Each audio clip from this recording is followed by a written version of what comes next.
तो हेलो दोस्तों, स्वागत है आपका हमारे यूट्यूब चैनल मैथ विद अभी में। तो दोस्तों आज हम चैप्टर पढ़ेंगे अध्याय 2। अध्याय 2 का नाम है दोस्तों भारतीय अर्थव्यवस्था की क्षेत्रक, यानी वैसा क्षेत्रक जहाँ से हमको पैसा प्राप्त हो, ऐसा क्षेत्रक जहाँ से हमको क्या हो, पैसे की प्राप्ति हो। तो देखिए दोस्तों, भारतीय अर्थव्यवस्था में विभिन्न आर्थिक गतिविधि के आधार पर वर्गीकरण किया गया है, यानी क्षेत्रक को 3 भागों में विभाजित किया गया है। पैसा 3 भागों से आता है, समझिए दोस्तों। प्राथमिक क्षेत्रक जो है कृषि क्षेत्रक है, पशुपालन है, मत्स्य पालन है, खनन है, ठीक है। यानी ऐसा क्षेत्रक जो किससे प्राप्त हो, जो प्रकृति से प्राप्त हो। किससे? प्रकृति से प्राप्त हो। कौन सा क्षेत्र कहलाएगा? प्राथमिक क्षेत्र कहलाएगा। प्राथमिक क्षेत्र किससे प्राप्त हो दोस्तों? तो प्रकृति से प्राप्त हो। द्वितीय क्षेत्रक देखते हैं दोस्तों। द्वितीय क्षेत्रक विनिर्माण अथवा निर्माण, किसी चीज का क्या हो, विनिर्माण या निर्माण। जैसे ये गन्ने से हम लोग क्या किए, चीनी का निर्माण कर लिए। कपास से सूत को काट लिए, ठीक है। तो देखिए, यानी जब कपास से सूत को काटेंगे तो उसका निर्माण हो रहा है। गन्ने से क्या कर रहे हैं, चीनी का निर्माण कर रहे हैं। तो ऐसा क्षेत्र जिसमें निर्माण और विनिर्माण द्वितीय क्षेत्र कहलाता है। ये प्राथमिक द्वितीयक एक दूसरे पर आश्रित होते हैं, यानी हम लोग प्रकृति से कोई भी वस्तु प्राप्त करेंगे, उसका हम क्या करेंगे, निर्माण करेंगे। बात समझ रहे हैं दोस्तों। तीसरा क्षेत्रक है दोस्तों, तीसरा क्षेत्रक है सेवाएं। इस क्षेत्र का क्या नाम है, सेवा क्षेत्रक कहते हैं। यानी सभी प्रकार की जो सेवाएं होती हैं सेवा क्षेत्रक कहलाती हैं। जैसे बैंकिंग, बीमा, परिवहन, भंडारण, संचार, स्वास्थ्य, प्रशासनिक एवं शैक्षिक आदि, ये सब किस में आते हैं दोस्तों? तो तृतीय क्षेत्रक में आते हैं। तृतीय क्षेत्रक में ये सब आते हैं। देखिए, प्राथमिक क्षेत्रक प्राकृतिक संसाधनों का उपयोग करके किसी वस्तु का क्या करना, उत्पादन करना। प्राकृतिक संसाधनों का उपयोग करके क्या करना दोस्तों, उसका उत्पादन करना। अभी बताएं आप लोगों को जस्ट अभी।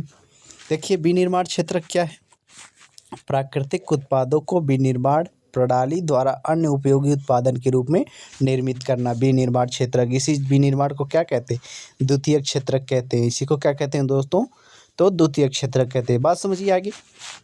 सेवा क्षेत्रक प्राथमिक एवं द्वितीय क्षेत्रक के विकास में सहायता की गतिविधियां हैं। सेवा क्षेत्रक क्या है? प्राथमिक और द्वितीय क्षेत्रों के विकास में सहायक गतिविधियां। जैसे हम लोग क्या किए, हम लोग गेहूं उगाए प्राथमिक क्षेत्रक से, तो ये क्या होगा, प्राथमिक क्षेत्रक। इसमें आटे का निर्माण होगा। किसका निर्माण होगा? गेहूं का।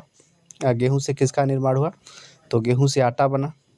तो आटा को हम ले आने और ले जाने के लिए जिस चीज़ का उपयोग करेंगे वो कोई वाहन होगा, कोई मोटरसाइकिल होगा, तो उसका क्या नाम है, परिवहन। तो परिवहन किसमें शामिल है दोस्तों? तो परिवहन शामिल है तृतीय क्षेत्रक में, सेवा क्षेत्रक में। आगे समझते हैं दोस्तों।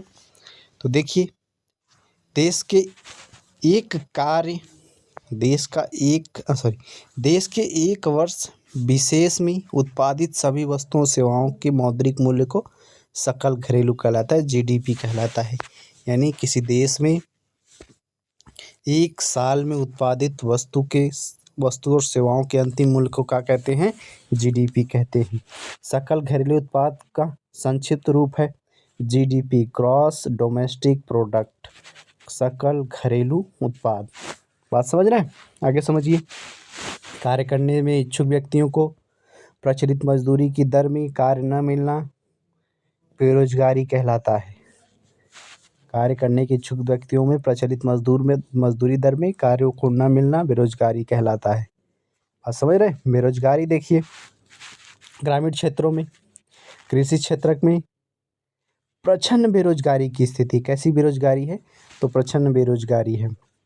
ग्रामीण क्षेत्रों में कैसे बेरोजगारी है? प्रच्छन्न बेरोजगारी है।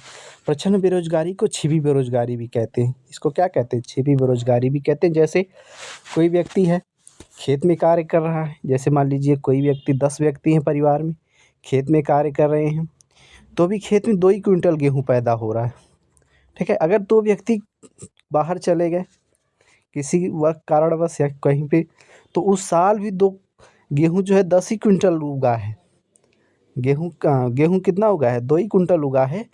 तो वो दो व्यक्ति के रहने ना रहने से कार्य पर कोई प्रभाव नहीं पड़ा है, तो ये किस बेरोजगारी में आएंगे? ये प्रच्छन्न बेरोजगारी में आएंगे या छिपी बेरोजगारी में आएंगे। बात समझ रहे हैं? आगे देखिए दोस्तों, शहरों में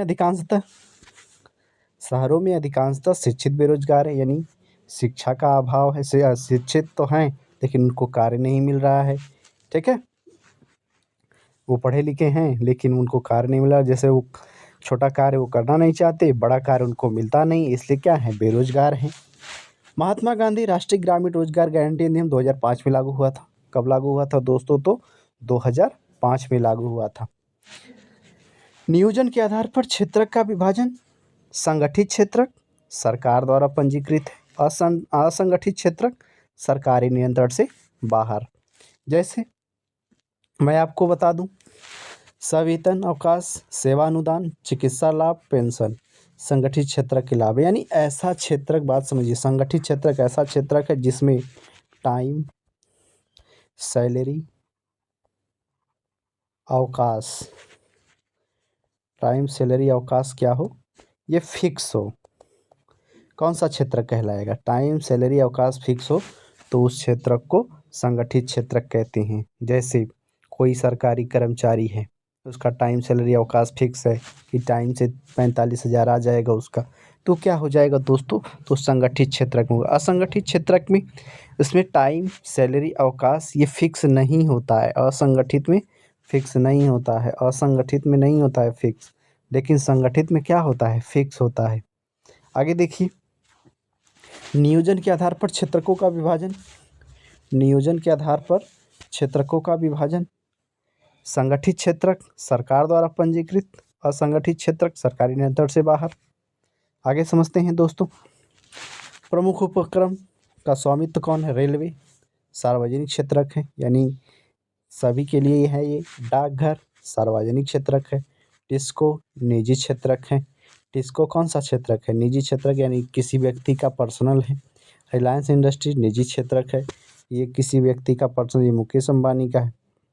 ठीक है, मुकेश अंबानी का है। ठीक है, ये सरकार है, ये सरकार का है।